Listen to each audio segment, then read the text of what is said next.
it's a real privilege to be here. And what's interesting is that both these amazing people, I hesitated for a moment before calling them people because they have such dimensions to them. But both of them have come to this whole topic of wisdom from very different perspectives.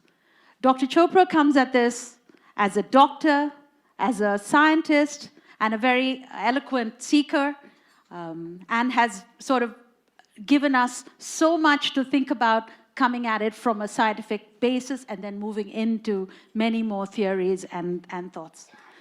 Sadhguru comes at it as a mystic, as somebody who has been, who has sort of seen some of the unknowable and has come to us with a whole bunch of knowledge from that angle.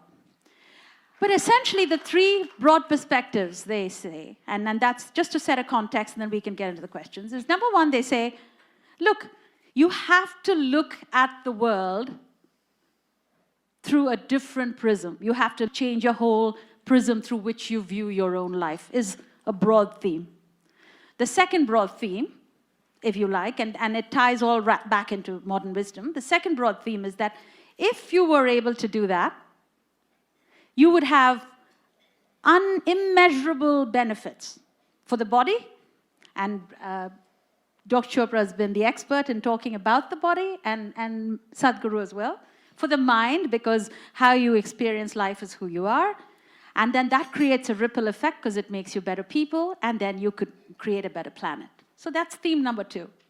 And then theme number three is to do that, you have to do a whole lot of things. This is not something that just happens easily. You have to go through a lot of rigorous discipline, and you need a science and technology to get there, essentially. And that science and technology comes in the form of yoga, and different forms of yoga, different forms of inner engineering, and self-inquiry, self-knowledge, self-discipline, and so on, that Dr. Chopra talks about. So there's many, many techniques. So these are three broad themes.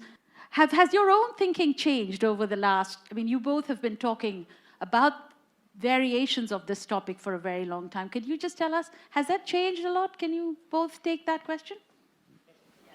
First of all, thank you for that amazing invocation. You really created the atmosphere here. And it's a great honor to meet you again, Sadhguru, after all these years. I remember playing Frisbee with you in Puerto Rico. And of course, Dr. Jayaraman, one day I will be like you. Okay?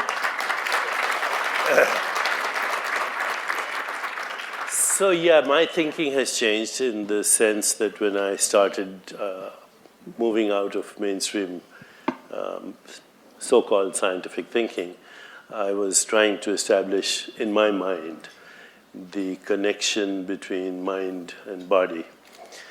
And over the last 4 decades, I have realized, which has been obvious to great sages throughout the centuries, that there's no system of thought that can access truth or reality, whether it's a scientific system of thought or a mathematical system of thought, or these days we talk about quantum physics.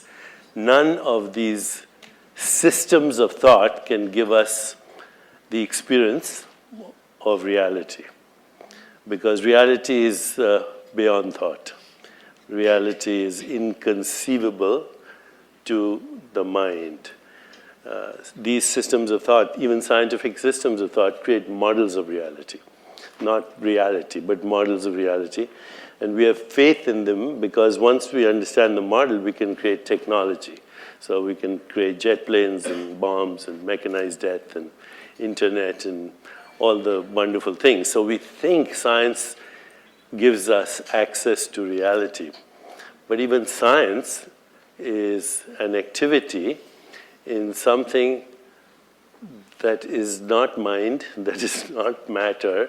For lack of a better word, it's a field of awareness, what the great sages call Brahman. And the universe is a modified form of that.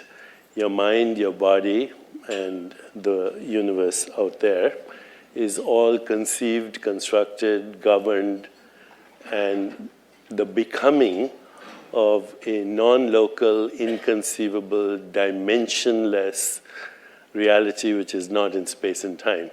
Now, this is very difficult for the modern person to grasp, okay, but it's actually part of since we're talking about ancient wisdom traditions, if you read the Yoga Vaishishta, it says that which cannot be seen but without which there's no seeing. That which cannot be perceived but without which there's no perception. Cannot be imagined but without that which there is no imagination, creativity, insight, intuition, choice. Everything that we call reality comes from an inconceivable, dimensionless, non-local domain which is not in space-time. So, when Lord Krishna talks about it, water cannot wet it, wind cannot dry it, weapons cannot shatter it, fire cannot burn it, it's ancient, it's unborn, it's not subject to death. Now that's inconceivable to the mind, but it's experiential when you settle into awareness, when you settle into being, when you settle into existence, what is called Satchitananda or Tattvamasi, and you saw the video where he expressed his experience. That's not an intellectual experience. That is a transcendent experience. I'll stop there. Sadhguru, you come at it from knowing. Tell us how your own thinking has changed, how your own knowledge has changed. I cannot say much about thought because I don't have much thought. This may sound a little like an oxymoron for people, but the fact of the matter is, most of the time I don't have any thought in me. For me, the phenomena of life that's happening within me always overwhelms everything else. Thought occurs to me only when I want to physically do something, arrange something around me. Otherwise, days on end will pass for me without a single thought. So, maybe I never grew up. In a way, yes, because when it comes to… people ask me, what has been your sadhana? My only sadhana has been that right from my childhood, I never got identified with anything. Either the family, or the culture, or the religion, or the society, or various other things happening around you, including your parentage, your siblings. I was involved with them, but never identified with anything. If human intelligence does not tie itself down with identity, every human being will realize the nature of life. Human intelligence is capable of figuring this. When I say intelligence, as Deepak pointed out, it's beyond the thought process. Unfortunately, because of the type of education systems we have today, we are completely committed to one dimension of our intelligence, which we call as the intellect, which is just the thought process. Thought can only happen with the data that you have gathered through five senses, which is very limited, one thing. Another thing is, the nature of data that the senses gather are only useful for survival process. The very nature of how you see things, how you hear, smell and taste and touch life is only relevant for survival process. If you wanting to know the life itself, then these instruments of perception are no good. Even what is light and darkness is a debate between you and another creature which sees darkness as light, isn't it? If you sit with an owl and start an argument as to which is light and which is darkness, it's an endless argument, but who do you think is right? Hello? If you're saying both, you're either in the diplomatic corps or you have a successful marriage. Some have both. You have learned to say both, but which is the truth? What I see is the truth or what the owl sees is the truth? That's not the point, it is just that Nature has opened up our sense perception as it is necessary for our survival. Accordingly, it has opened up sense perceptions for different creatures as it is necessary for their survival. But if survival is all you're seeking, this is good enough, the five senses. But once you have come as a human being, somehow survival is not good enough. If your stomach is empty, there's only one issue about food. But once the stomach becomes full, you have 100 issues going on. So the nature of the human being is such, no matter what you do, you want to be something more than what you are right now. And if that something more happens, something more, it's an endless pursuit. So somewhere, a human being is seeking a limitless expansion, but trying to do it with physical means. The very nature of physicality is a defined boundary. If there is no defined boundary, there is no possibility of physical happening in the universe. But now, a human being is longing for the boundless, that too in installments and through physical means. Through the boundary, you're trying to become boundless. The desire is fantastic, the method is hopeless.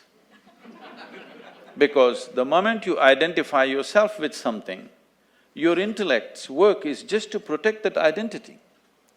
If whatever the identities of nation or family or gender or race, religion, whatever, the moment you identify yourself with something, your intellect will only function around that to protect that. So, it is a certain type of prejudice the moment you're identified. So, the only thing I did with my life is, I never identified myself with anything, and life just exploded within me in ways that thought seems so puny that I do not indulge in thought most of the time.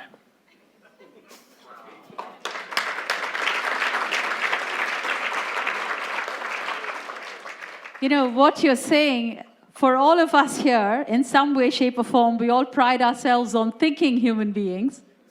This is a tough pill to swallow. Thinking is just recycling of the data that you already gathered. So, what is the leap of faith that you go from this perspective of thinking and thoughts to we don't belong to anyone, you know, we are not identified with any instrument, with any sort of localness. And I know both of you have spoken about that. The thing is, this is not something that people will not get. They will get this. This is not some great teaching I'm telling you. If you get it right now in your life will transform in ways that you can't imagine possible. Otherwise, someday you will get it from the maggots. You will understand you don't belong to anything. So, the entire culture of what you're calling as Bharat is about Vairagya. The word Vairagya means… Rag means color, Vairag means beyond color. But if you say colorless in English language, it is a very negative connotation of being colorless. Let's put it as transparent. Because it's transparent, it can take on the color of anything right now. Right now, if my background is red, I'm red. If it's yellow, I'm yellow. I'm picking the colors from you, okay? Thank you, I appreciate it. Well, blue and gold aren't bad either. Dr. Did you have something to add to that? Just to elaborate on what he said. You're listening to us here. Now, just for a moment, turn your attention to who or what is listening. What he experiences being, right? Another word for awareness or existence. It's not a thought. Thought is what creates the subject-object split. Being is all there is, and being is not a thought. Okay, so as even now, if I asked you, are you aware? That's being. Now everything else is just a modulation of that. It's a feeling or a thought or a sensation or a perception. We call that the mind, we call that the body, we call that the universe. But all there is being and its modulations. Because what you experience is sensations, images, feelings, and thoughts, and then you say, oh, that's a tree, that's a body, that's a universe, that's a rock. There are just different combinations of being and its modulations. Did you all understand that? Thoda sa, some. It's a very, and I think this is part of the complexity I think we all struggle with. Because you try to explain it in words. But again, as you're listening, turn to who is listening. And I think, Dr. Chopra, the interesting question is, and Sadhguru, this is for you as well. Essentially, what we are doing in this whole process of asking all of us to change the prism is you're essentially asking us to experience it in some way. Yeah, he said the mistake of the intellect. It's the mistake of the intellect, yes, that there is separation between observer and observed. Because the observer and observed as mind and body are a single holistic activity of the total universe. And if you go back, I think in the earlier session, there was quotes from the Gita, and I know you all, and you've spoken about that as a Sadhguru, about, and so the whole... have not. Not now, but Not basically, but oh, I'm sorry, then it was, Dr. Chopra, you had spoken about the different forms of the different forms of yoga that have been, the Raja Yoga, the Bhakti Yoga, the path of devotion, and we know that it's been spoken about in the Gita. So what's so difficult? What is the barrier that people haven't seen it yet? It seems, in a way, it's an experience. It seems, it seems obvious at one level, and it's yet very difficult to grasp on the other. Could you just talk to us about what the barriers are? For some of us who were brought up, educated in a scientific worldview or in a worldview that emphasizes recycled information, as you said, or all of that, it's very difficult to intellectually get to being because we identify, as he said, with our perceptual experience, with our intellect, with our mind, with our ego identity. So it always seems a struggle till one day you stop struggling and you're there. And as he said, he never identified with anything. Once you identify with a thought or with a perception or with what you think is a knowing or a sensation or an emotion, then you're in time. Thought is in time, but being is not in time. Sadhguru, your thoughts? I mean, I'm completely spiritually uneducated. I don't know from where I have quoted. I have not quoted generally, except the grandmother Gita that's around us. I have to admit that I have neither read the Gita, nor the Vedas, nor the Upanishads, nor even the Yoga Sutra. I've never studied anything. The most profound literature that I read, I read English literature just for fun because I like the language. Otherwise, the most profound stuff that I read is asterisks. Is what? Asterisk. Asterisk comics, yeah. Because why I'm saying this is,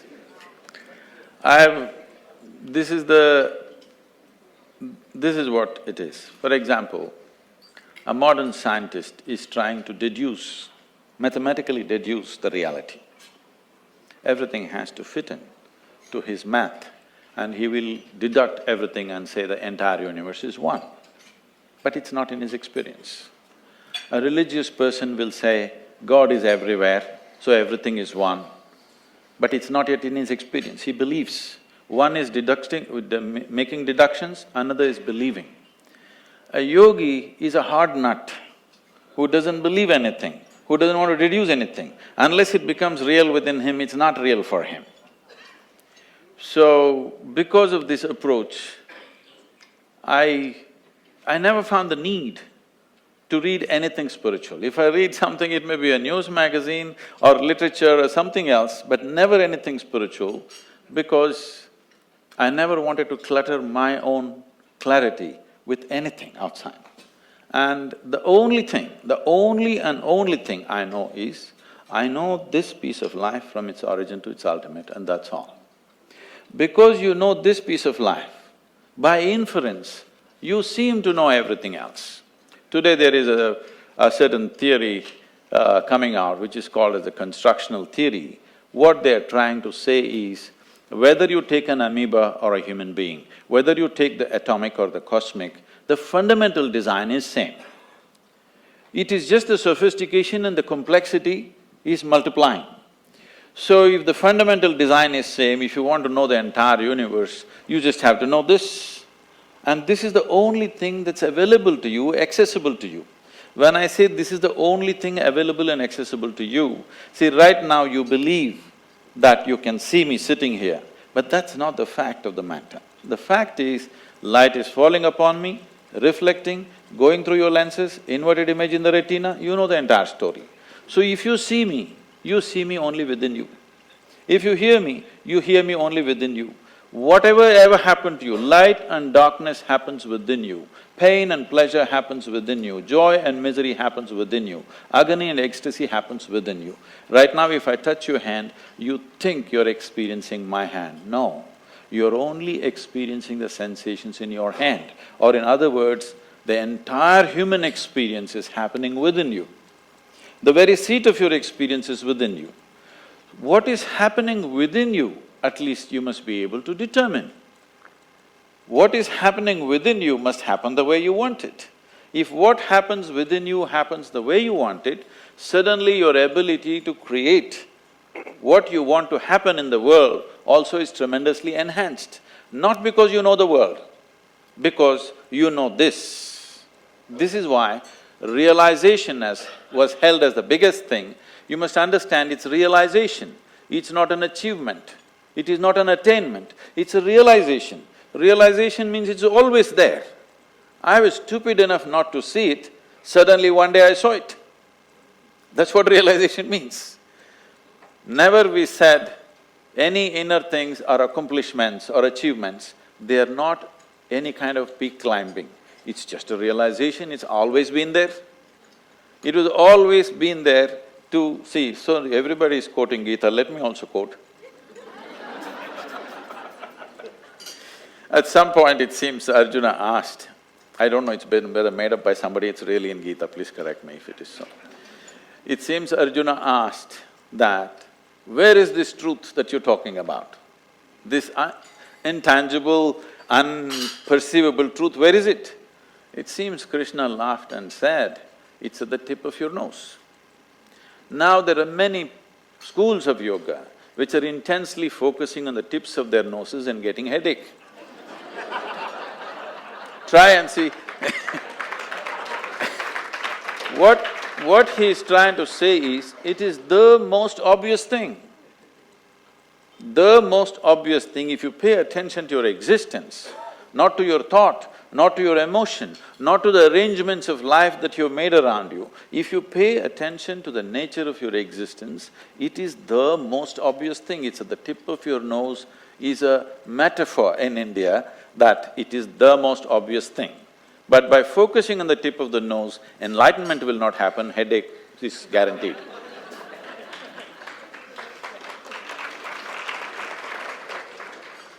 So picking up on Sadhguru's point, Dr. Chopra, so what is scientific inquiry in this, with this construct? Which is, hey, it's realization, it is a knowing. And what… You know, and so the Sadhguru two is questions. one of the few lucky ones. I've known two other people who said what he said, that I thank God I never read anything. One was Maharishi Mahesh Yogi. He used to always say, thank God I never read anything because it would have cluttered my mind.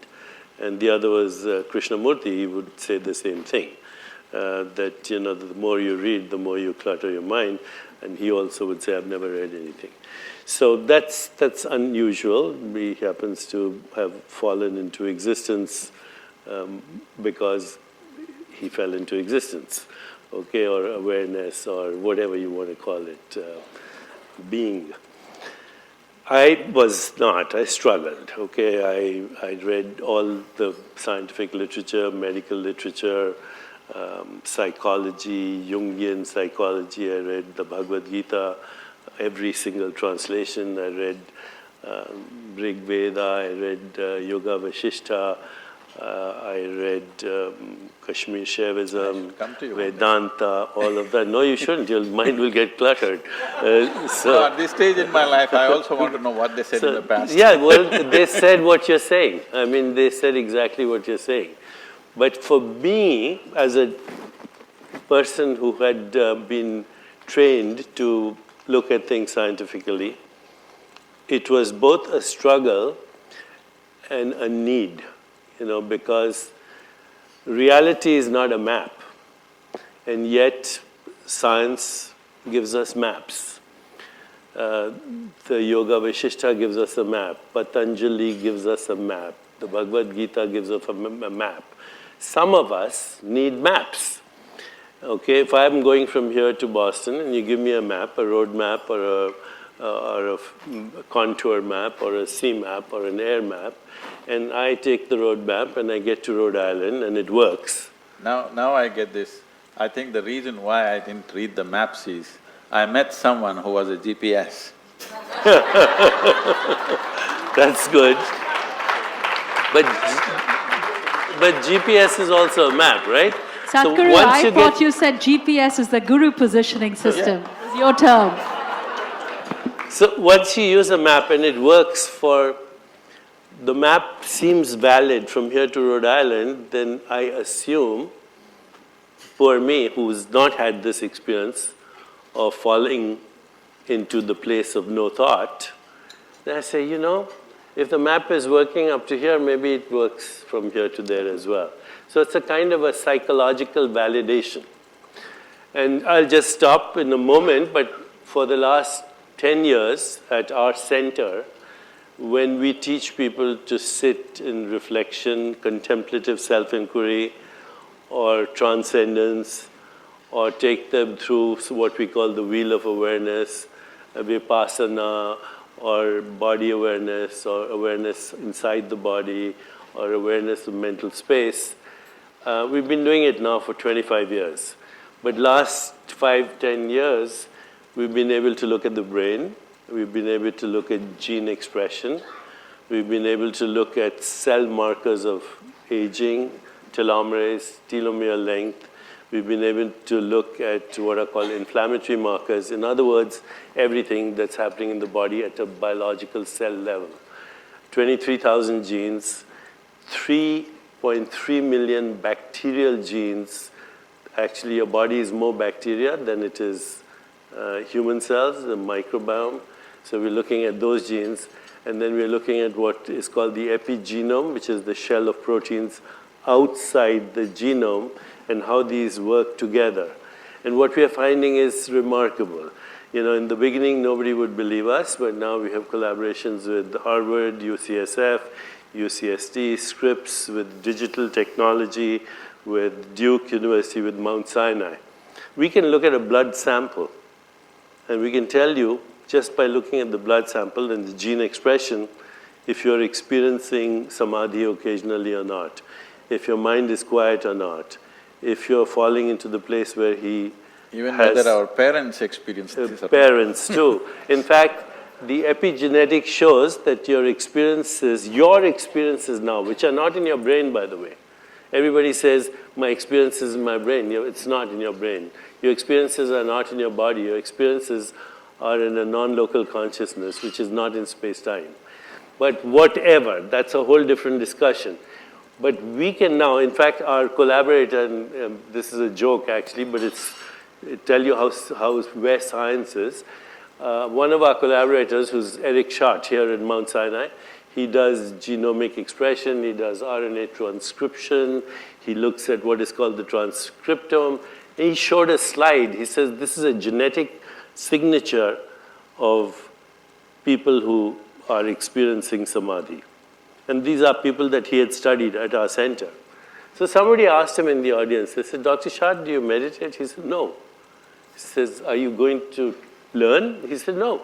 He said, but you just showed us the signature, the genetic signature of somebody who does. He says, yeah, but I'll figure out how to make a drug out of this. So what Deepak is saying is, if your children are brats, it's you. Yes, it is you. It is you. 7 generations. You know, in Hawaii they have these temples and cow farms. If a cow has been zapped electrically, the next generation of cows will not go to the fence.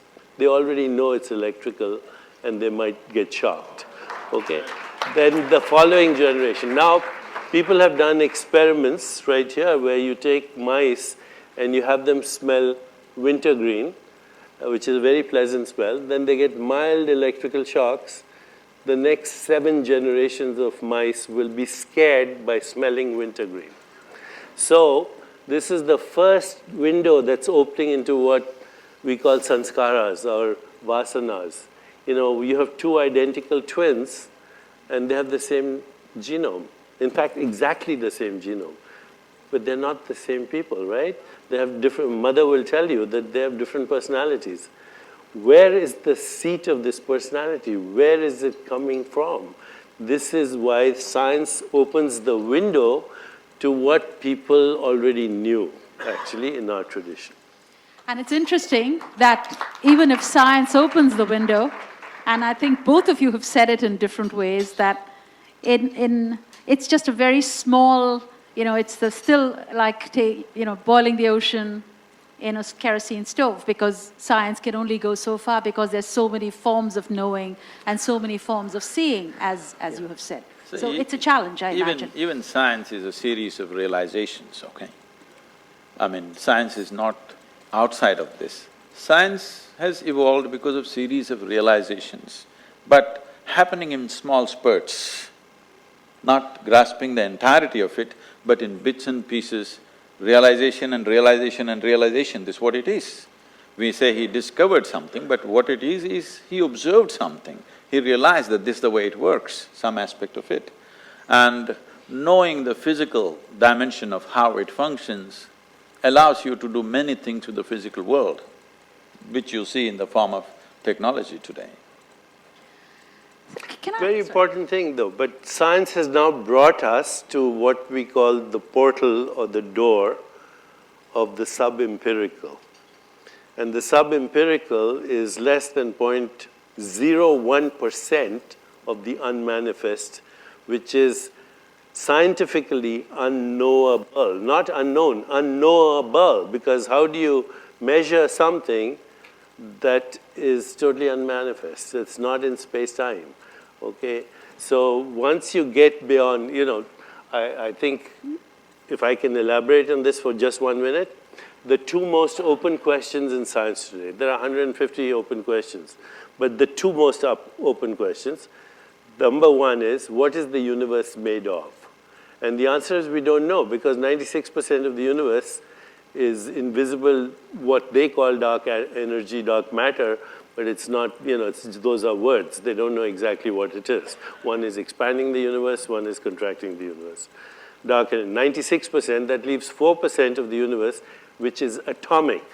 Of that 4%, 99.99% is invisible interstellar dust, which hasn't become stars and galaxies. So the visible universe, which is all the galaxies, the billions of stars, the trillions of planets, is 0.01%. Now that 0.01%, which is made of atoms, is made of particles, but particles, when you're not looking at particles or when they're not interacting with other particles, they disappear, they become waves. So what's the universe made of? Nothing. And this is a scientific fact. The second open question is, where does consciousness come from? And scientists are struggling because they think consciousness is a production of the brain.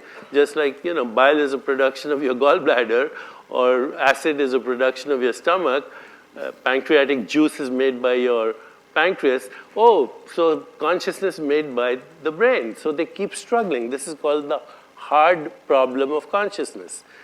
Sadhguru mentioned photons. Okay, this is the hard problem. This, I'll just stop in 1 second. But right now you're looking at this. This is blue, this is red. You're seeing this beautiful shirt. What's coming to your eyes are colorless photons. What's going to your brain is an electrical current. What's happening in your brain is chemistry. You're not experiencing chemistry or electrical currents. You're experiencing a three-dimensional reality in space-time. No one knows how that happens, so they keep struggling and struggling. If I ask you to imagine a beautiful sunset on the ocean, do it right now. You see a picture. There's no picture in your brain. So, the fact that the brain produces consciousness is just an idea. Nobody has ever proved that. Consciousness is not in the brain. The brain is in consciousness. The body is in consciousness. The mind is in consciousness. The whole universe is in consciousness. And you cannot get at it through a system of thought. For this, to further, make it into an experiential process, what Deepak said just now. You obviously cannot access it with thought process because thought is an accumulated information which you're recycling according to your convenience. Right now, our ideas of who we are, or what I am and what I am not, is determined by this. If you just do this simple experiment right now, take your right hand and touch your left hand, please, all of you. Can you do this? Is that you? Is that you? Yes. Just touch the chair on which you're sitting. Is that you? Oh, who's this? But it is. You own the… It is. Now, in your experience, this is me and this is not me. The basis of this experience is coming from this. Where there is a sensation, you think it's me. Where there is no sensation, you think it's not me. Right now, the water in the glass is not you, but if you consume it, it becomes you. And these whatever number of kilograms you carry right now, all this was all over the planet, and today it's me. The air that you breathe, what is not you is becoming you. The food on your table, what is not you is becoming you right now. This moment, what is not you, in a couple of hours it becomes you. So, your experience of myself is basically the boundaries of your sensation. The nature of the boundaries of sensation are such, if you allow your life energies to be in a certain level of exuberance, you will see the boundaries of your sensation will expand. You can just know this just by rubbing your hands and holding it like this, you will see something begins to happen between your hands, there are sensations transmitting between the two hands. Or if you've been very joyful or ecstatic at a certain moment, you will see sensations seem to be all over the place. If you create a certain system within you where your life energies are kept in a certain level of exuberance, then the sensory body will expand. If the sensory body, let us say, became as big as this hall, then you will experience everything in this hall and everybody in this hall as a part of yourself, like you experience the 5 fingers of your hand as yourself right now. So what is referred to as yoga is, the word yoga means union. That means you experience the entire universe as yourself. This is happening because you are in such a state of… you have found a mechanism by working with the body, by working with the mind, by working with the emotion and energy, you have set up a step-by-step system within yourself where your energies are kept at such a level of exuberance that your sensory body is as large as the universe. So if you sit here, you experience the entire universe as myself. Once you experience everybody around you as yourself, then I don't have to tell you, don't kill this person, don't rob that person, don't harm this… all morality will be useless for you because you have experienced everything as myself. You don't have to try to be good. Your goodness is a consequence. Your goodness is not an effort. What he says, he's saying it experientially, okay? But the fact is, if you ask scientists, are there any boundaries in the universe, they'll tell you there isn't. Every boundary is notional or perceptual, and we don't know how perception occurs anyway. So, Boundaries are conceptual ideas. There are no boundaries in the universe. And there are no boundaries to your skin. In fact, what he said is your body is the entire ecosystem. It's not only the entire ecosystem of the planet. The carbon, the hydrogen, the oxygen, the nitrogen came from galaxies. So the carbon in your fingernails and the hydrogen in your eyes or the oxygen in your blood could have come from different galaxies. You are the total universe at this moment, a pattern of behavior in space-time. And before I say Jack Robinson, you're a different activity anyway. There is no permanent activity as a noun. You are not a noun, you're a verb. And the verb is the activity of the total universe. I, the most frequent word we use is I. So I say, where are you? You say, I'm here. Okay. And so then I can ask you, okay, you're here, but where am I? You say, you're there. You say, where is the I in you experiencing seeing me? I do this with neuroscientists, and they'll say, in my eyes. I say, your eyes are this big, they're 9 centimeters apart, the retina is curved. By the time light gets into your retina, it's inverted, you should be seeing two of me about this size, upside down, 9 centimeters apart. You're not having that experience. Then they point to the brain and say, how do I fit inside your brain? How does this room fit inside your brain? How does the whole world fit inside your brain? There's no answer for this in science, by the way. Rumi, there's a beautiful poem. Look at your eyes. They're so small, they see enormous things. So where is the I that is experiencing this conversation right now? Where is it? It's the wrong question. It has no location in space or time. That is who I is. And the whole universe is in I.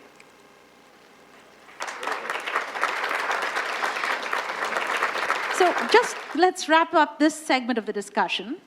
If you had $10 billion to spend on scientific exploration or giving experiences to people to get their own path of realization, where would you spend it? Both of you. Well, I want individual answers. The answer 10, 12 words or okay, less. The answer is obvious, experience, but I would have a problem with that because I work with scientists. I'm going from here to a conference on science. I need to be able to talk to my peers. Okay, so while the answer is experience, and experience doesn't cost $10 billion, I would probably go science just because I'm still struggling with my scientific peers. Sadhguru? The experience has not become widespread because there is no infrastructure. Neither physical infrastructure nor human infrastructure. For example, in this country 150 years ago, they tell me over 94% of the people were illiterate. Today, 100% literacy. How does it happen? Because somebody built the schoolroom, somebody trained the teachers. That infrastructure for inner experience has been wiped out in the last few centuries. So how do you expect it to happen? One guy talking here, one guy talking there is not going to make it happen. What should be a part of our life from the day we start? Because the nature of human intelligence is such that if you don't mess it up with belief systems, every human being will find it. Too many concepts, too many ideas, too many belief systems. Human intelligence is corrupt from the beginning. If you do not corrupt human intelligence, just leave it. Every human being is capable of knowing this. It is not some superhuman thing. The most important thing to remember is this yoga, this spiritual process is not about becoming superhuman. It is about knowing that being human itself is super.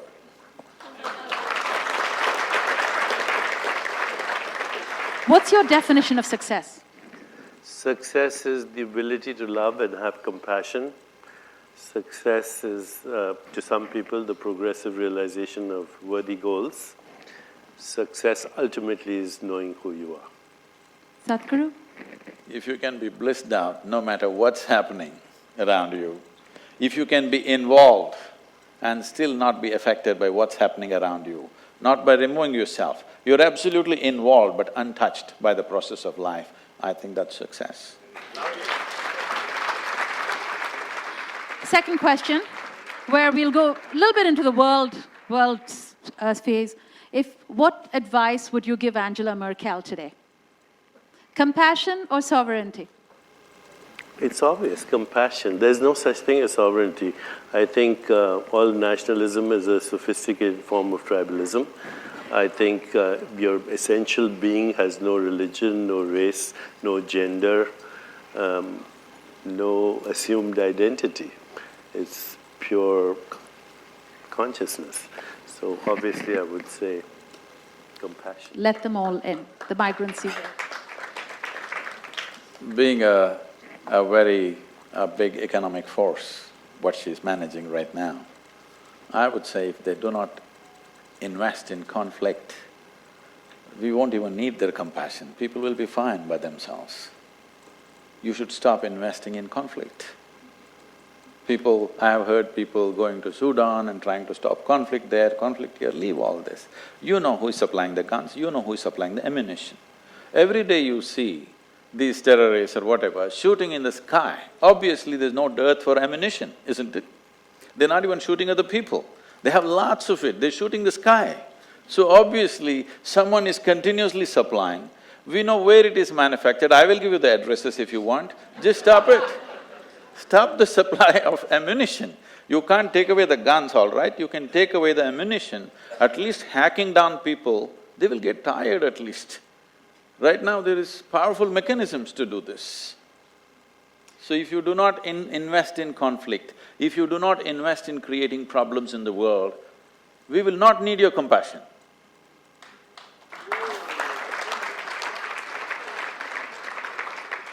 And as a final question, if there is a saying or an affirmation that we could all use in our everyday lives, as we all progress in our quest, whatever that quest is, what would that be? What would you advise to each one? What do each one hold?